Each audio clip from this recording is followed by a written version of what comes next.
মিতুর বিয়ে হয়েছিল ঠিকই, কিন্তু ও শ্বশুরবাড়ি পর্যন্ত যেতে পারেনি।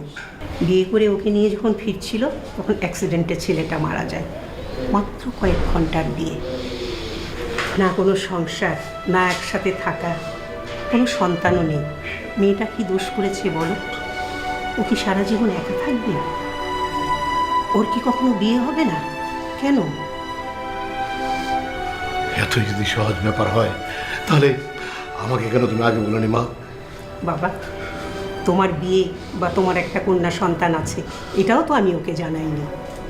কেন মা, কেন? দেখো বাবা, প্রতিটা মানুষ তার নিজের বুঝ, নিজের জায়গা থেকে সমস্যা সমাধানের চেষ্টা করে। আমিও তাই করেছি।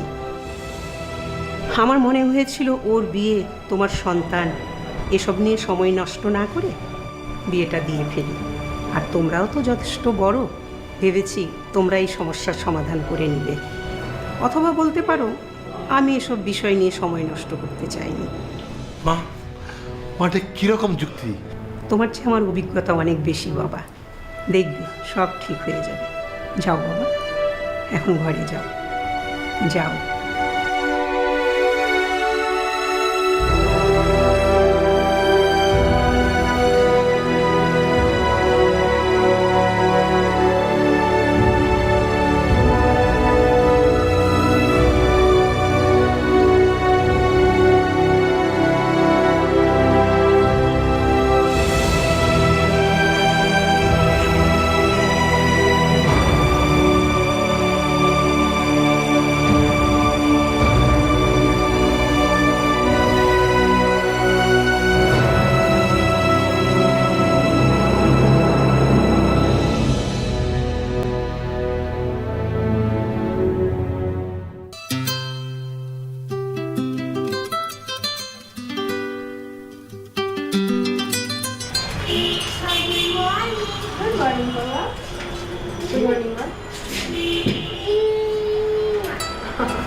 দিদা, মা খুব সুন্দর না?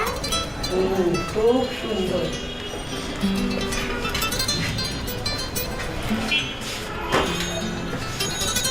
বাবা, মা খুব সুন্দর না? ঠিক করি বলো।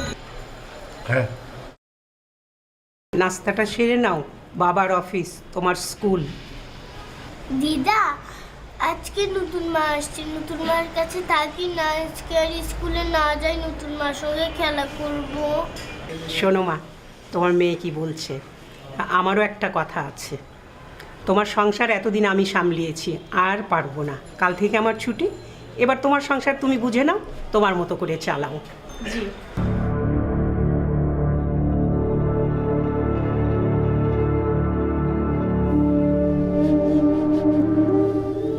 মা, আমার অফিস টাইম হয়ে গেছে, আমি যাচ্ছি। ঠিক আছে, এসো।